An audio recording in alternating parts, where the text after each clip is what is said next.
आज के वीडियो के अंतर्गत हम बात करेंगे राजस्थान की एक रेशमई जगह के बारे में जिसका नाम है बानगढ़। राजस्थान की रेशमई जगहों में से एक बानगढ़ दुर्ग है जो एक रेशमई जगह माना जाता है। भारत के अंतर्गत सर्वाधिक रेशमई स्थान होने का गौरव भी बानगढ़ दुर्ग को मिल चुका है।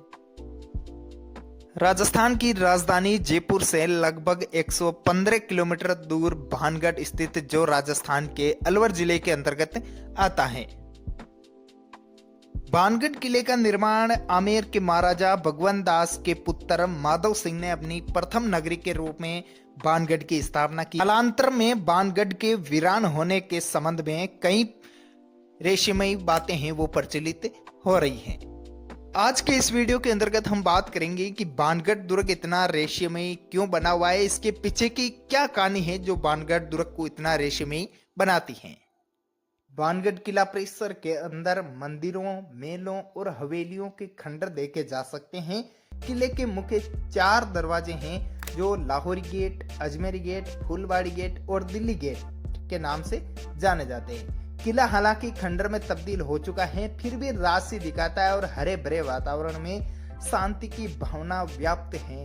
किले के मुख्य द्वार पर कई हिंदू मंदिर बने हुए हैं। प्रमुख मंदिरों में गोपीनाथ मंदिर, सोमेश्वर मंदिर, केशवराय मंदिर, मंगला देवी मंदिर और गणेश मंदिर प्रमुख मंदिर बने हुए हैं। यह मंदिर 17वीं शताब्दी की वास्तुकला और कारीगरी का एक उत्कृष्ट उदाहरण है। सभी मंदिर नागर शैली की वास्तुकला में बने हुए हैं।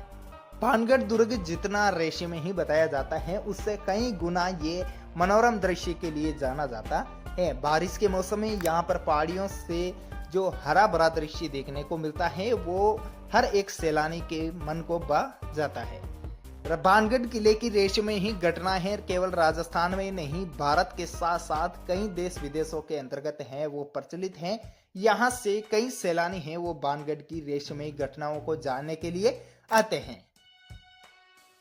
बानगढ़ का किला भारत के सबसे भूतिया स्थानों में से एक माना जाता है और कहा जाता है कि यह स्थापित है। इस किले से जुड़ी हुई कई बातें सामने आती हैं, लेकिन स्थानीय लोगों की माने तो यहाँ से प्रमुख 2 बातें हैं वो ज्यादा प्रचलित मानी जाती हैं। बानगढ़ किले से जुड़ी पहली बात की ओर बात करें तो पहली बात है वो बाबा बलवनाथ नामक एक साधु की है जो राजा माधव सिंह द्वारा बानगढ़ में किला बनवाने से बहुत पहले यह क्षेत्र बाबा बलवनाथ की साधना स्थली हुआ करता था।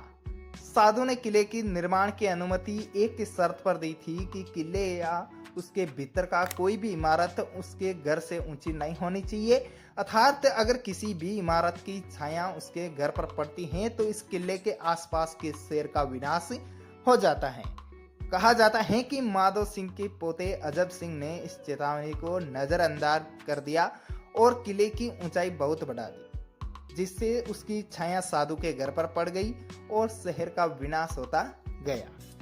रेशमई घटनाओं को देखते हुए भारतीय पुरातत्व विभाग ने भी यहाँ पर चेतावनी बोर्ड लगाया है कि सुबह 6 बजे के पहले और शाम 6 बजे के बाद में कोई भी किले के अंतर्गत प्रवेश न करें।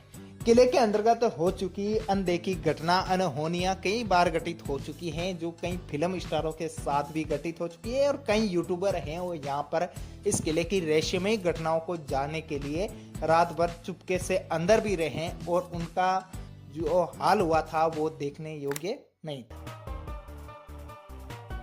बानगढ़ की दूसरी रेशमई घटना की शुरुआत होती है बानगढ़ की अति सुंदर राजकुमारी रत्नावती से। रत्नावती बेहद खूबसूरत राजकुमारी थी। इसके साथ ही देश के कई राजघरानों में उनके कई प्रेमी रिश्ते थे। अति सुंदर होने के कारण काले जादू में निपुण एक जादूगर को राजकुमारी से प्रेम हो गया। जिस जादूगर से प्रेम हुआ उसी जादूगर ने दूसरी रेशमई घटनाओं को अंजाम दिया था। जादूगर कई वशीकरण विधाओं के अंतर्गत निपुण था। उसने राजकुमारी रत्नावती को पाने के लिए ही यही रास्ता अपनाया था। वशीकरण के थ्रू वो राजकुमारी रत्नावती को पाना चाहता था। राजकुमारी रत्नावती अपनी सहेलियों के साथ एक दिन खरीदारी करने के लिए गई और जादूगर ने उसे वहां पर इत्र खरीदते हुए देखा था और जादूगर ने बड़ी चतुराई से उसकी जगह पर एक प्रेम औषधि रख दी। हालांकि राजकुमारी को जादूगर की चालाकी का पता चल गया और उसने औषधि को पास की एक पत्थर पर फेंक दिया। सीसी को पत्थर पर फेंकने के बाद पत्थर लुढ़क कर जादूगर की ओर गया और जादूगर की कुचलकर मौत हो गई। लेकिन कुचलकर मरने से पहले उसने शहर को श्राप दिया कि यह शहर है वो जल्द ही नष्ट हो जाएगा। राजकुमारी रत्नावती की मृत्यु की बात करें तो राजकुमारी रत्नावती की मृत्यु आक्रमणकारी मुगल सेना ने राज्य को लूटा और लूटने के लिए जो आक्रमण किया, इसके साथ ही रत्नावती की मृत्यु हो गई इस आक्रमण में और बाणगढ़ के समस्त निवासियों को भी मार डाला था मुगल सेना ने। इसके स्थान पर जो प्रेतवान स्थान माना जाता है, इसलिए भानगढ़ किले को सूर्य उदय से पहले और सूर्य अस्त के बाद पर्यटकों के लिए वर्जित किया गया है।